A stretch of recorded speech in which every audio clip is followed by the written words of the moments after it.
வணக்கம். என்னோட பேரு தாமரை செல்வி. இன்னைக்கு நம்ம கேட்க போற கதை சக்கரவர்த்தி திருமகள். எனக்கு தமிழ் படங்கள், எஸ்பெஷலி பழைய தமிழ் படங்கள்னா ரொம்ப பிடிக்கும். அதுல இது என்னோட ஒன் ஆஃப் த ஃபேவரட்னே சொல்லலாம். சின்ன வயசுல நான் இந்த படம் பார்க்கும்போது இந்த கதை எனக்கு என்னமோ ரொம்ப வித்தியாசமா இருந்த மாதிரி ஒரு ஃபீலிங். எனக்கு பிடிச்ச இந்த கதை உங்களுக்கும் பிடிக்கும்னு நம்புறேன். வாங்க கதைக்குள்ள போகலாம். சக்கரவர்த்தி திருமகள். அரசருக்கெல்லாம் அரசரா விளங்குறார் மருதநகரத்து சக்கரவர்த்தி மார்த்தாண்ட பூபதி. அவருக்கு ஒரே ஒரு பொண்ணு கலா மாலினி, பேரழகி. அவளுக்கு ஏத்த மாப்பிள்ளைய தேடுறதுக்காக போட்டி வைக்கிறார் மன்னர். அதுல வெற்றி அடைகிறவங்களுக்கு கலா மாலினியோட மருதநகரத்து மணிமுடியையும் பரிசா கொடுக்கறதா அறிவிச்சிருக்கிறார் மன்னர். இப்படியா அந்த போட்டி 2 வருஷமா நடந்துகிட்டு இருக்கு. ஆனா யாராலையும் அந்த போட்டியில ஜெயிக்க முடியல. சோ இது 3வது வருஷமா இந்த போட்டியை ஆரம்பிக்கிறாங்க. இந்த போட்டியில கலந்துக்கிறதுக்காக பல நாட்டு இளவரசர்களும் மருதநகரத்துக்கு வந்திருக்கிறாங்க. இப்படி இருக்கும்போது கலா மாலினியும் அவங்களோட ஃப்ரெண்ட் கம் தோழி துர்கா 2 பேரும் குதிரையேற்ற பயிற்சிக்காக போறாங்க. ஸோ குதிரையேற்ற பயிற்சி ரொம்ப நேரமா பண்ணிட்டு இருக்காங்க. ஸோ அதுக்கப்புறமா துர்கா சொல்றாங்க, ஓகே இளவரசி ரொம்ப டைம் ஆயிடுச்சு, வாங்க நம்ம அரண்மனைக்கு போகலாம் அப்படின்னு சொல்றாங்க. பட் நம்ம இளவரசி ரொம்ப துடிப்பான ஆளு அப்படிங்கிறதுனால இல்ல போறதுக்கு முன்னாடி ஒரு குட்டி விளையாட்டு விளையாடலாம், ஒரு போட்டி வச்சுக்கலாம் அப்படிங்கிறாங்க. என்ன போட்டி அப்படின்னு துர்கா கேட்கும்போது, தூரத்துல பாரு அங்க ஒரு மண்டபம் தெரியுது, அந்த மண்டபத்தை யார் ஃபர்ஸ்ட் போய் ரீச் பண்றாங்களோ அவங்கதான் வின்னர் அப்படின்னு சொல்றாங்க. சோ இளவரசியோட பேச்சை மறுக்க முடியாது அப்படிங்கறதுனால துர்காவும் ஓகே அப்படின்னு சொல்றாங்க. சோ போட்டி ஆரம்பிக்குது. போட்டி ஆரம்பிச்ச உடனே பசிட்டா பறந்துடுறாங்க நம்ம ஹீரோயின் கம் இளவரசி. ஸோ அவங்க பின்னாடி போறாங்க துர்கா. பட் ஆனா அன்பார்ச்சுனேட்லி ஆரம்பிச்ச கொஞ்சம் செகண்ட்லயே அவங்களோட கடிவாளம் அருந்து விழுந்துடுது. இவங்களை இளவரசி இளவரசி அப்படின்னு கூப்பிட்டு பாக்குறாங்க. பட் இளவரசி ரொம்ப தூரம் போயிட்டதுனால அவங்களுக்கு கேட்கல. ஸோ அவங்க மண்டபத்தை அடைஞ்சதுக்கு அப்புறமா தான் திரும்பி பாக்குறாங்க. பட் ஆனா துர்காவை காணோம். துர்காவுக்கு பதில் அவங்கள நிறைய திருடங்கள் சூழ்ந்துடுறாங்க. குதிரை ஏற்றத்துக்கு ஏத்த மாதிரி ட்ரெஸ் போட்டிருந்ததுனால கிட்டத்தட்ட பார்க்க ஒரு குட்டி பையன் மாதிரி இருந்தாங்க.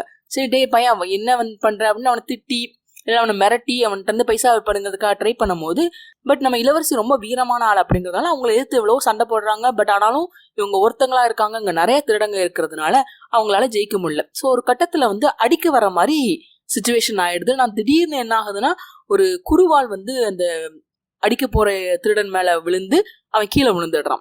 திரும்பி பார்த்தா 2 வீரர்கள் நம்ம ஹீரோயினுக்கு ஹெல்ப் பண்றதுக்காக வர்றாங்க. ஸோ எல்லாரையும் திருடங்களாத்தையும் அடிச்சு நம்ம ஹீரோயினை காப்பாத்திடுறாங்க. பட் அவங்களுக்கும் தெரியாது இது ஒரு பொண்ணு அப்படின்னு சொல்லிட்டு. ஒரு சின்ன பையன் அப்படின்னு நினைச்சிட்டு, சரிடா தம்பி ரொம்ப டயர்டா இருப்ப, பயந்துருப்ப, நீ ரெஸ்ட் எடுத்துட்டு அப்புறமா உங்க வீட்டுக்கு போலான்னு அப்படின்னு சொல்லி அவங்க ரூமுக்கு கூப்பிடுறாங்க. இவங்களும் எவ்வளவு மறுத்து பாக்குறாங்க, இல்ல வேணாம் நான் போயிடுறேன் அப்படின்னு. பட் ஆனா அவங்க கேட்கல, அவங்க ரூமுக்கு கூட்டிட்டு போறாங்க. அந்த 2 பேரோட வற்புறுத்தலும் தாங்க முடியாம இளவரசி விடுதிக்கு போறாங்க. போன உடனே அந்த 2 பேரையும் பார்த்து, நீங்க யாரு அப்படின்னு கேக்குறாங்க நம்ம இளவரசி. அந்த 2 பேர்ல ஒருத்தர், இவர் தான் காவேரிப்பட்டினத்து இளவரசர் உதயசூரியன் அப்படின்னு அறிமுகப்படுத்துறார். இவர் தான் நம்ம ஹீரோங்க. சோ நான் அவரோட மெய்காப்பாளர், அதாவது பாடி கார்டு வீரபாகு அப்படின்னு சொல்றாரு. சோ இளவரசி கேக்குங்க, எதுக்காக நீங்க இங்க வந்திருக்கீங்க அப்படின்னு கேட்டதுக்கு ரொம்ப ஆச்சரியமா இளவரசர் சொல்றாரு, நான் இங்க நடக்கிற போட்டியில கலந்துக்கிறதுக்காக தான் வந்திருக்கேன் அப்படின்னு கோவமா சொல்றாரு. இளவரசி ஏன் இவ்வளவு கோவமா சொல்றீங்க அப்படின்னு கேட்டதுக்கு, இந்த போட்டியில தோத்து போறவங்களை எல்லாம் அந்த சிறையில புடிச்சு தள்ளுறாங்களாம், அதை நிறுத்துறதுக்காக தான் நான் வந்திருக்கேன் அப்படின்னு சொல்றாரு. உடனே இளவரசர் திருப்பி கேட்கிறாரு, நீங்க எதுக்கு இங்க வந்திருக்கீங்க, நீங்க யாரு அப்படின்னு கேட்டதுக்கு, உடனே நம்ம இளவரசி ஒரு பெரிய பொய் எடுத்து விடுறாங்க. நான் குமரி நாட்டு இளவரசன் கலாமோகன், நானும் இந்த போட்டியில கலந்துக்கலாம் தான் வந்திருக்கேன் அப்படின்னு சொன்னதும் 2 பேரும் விழுந்து விழுந்து சிரிக்கிறாங்க. அதாவது இந்த பாடி கார்டும் நம்ம ஹீரோவும். உடனே இது கேட்டு அவங்க சிரிக்கிறத கேட்டோன்னா இளவரசிக்கு ரொம்ப கோவம் வந்துருச்சு. ஏன் சிரிக்கிறீங்க அப்படின்னு கேட்டதுக்கு, இல்லப்பா உனக்கு 1 வருஷம் கழிச்சு இந்த போட்டி வச்சிருந்தா கூட உனக்கு மீசையாவது முளைச்சிருக்கும், இப்ப பச்சைதான் பாலகன மாதிரி இருக்கே, அதை நினைச்சுதான் நாங்க சிரிக்கிறோம் அப்படின்னு சொன்ன உடனே இவருக்கு நம்ம ஹீரோயினுக்கு ரொம்ப அவமானம் ஆயிடுது.